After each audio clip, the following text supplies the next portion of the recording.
সংসাৰ কৰিবলৈ নহয়, যৌনতাৰ বেপাৰ চলাবলৈ পাতিলে বিয়া।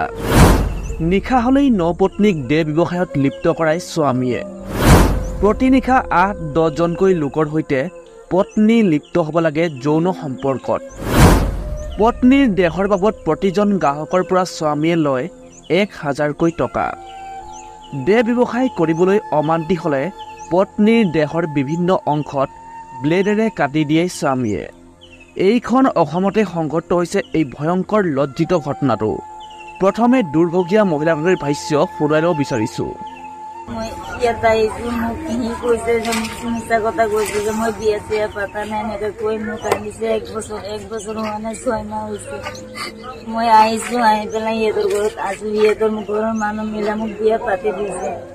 পিছত মোক দি পেলাই সিহঁতৰ 2 নম্বৰী কাম কৰে। মই নকৰিলে মোক মাৰে, মাৰপিট কৰে, নিৰ্যাতন কৰে আৰু ড্ৰাগছৰ বেছিও মোক মাৰি সিহঁতে কাম কৰে।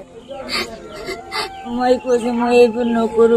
কিয় নকৰিব? তোক এইটো কৰিব কাৰণে আনিছো, কৰিব লাগিব। ঘৰৰ চব মানুহে জানে, জানি পেলাই একো নকয় মোক।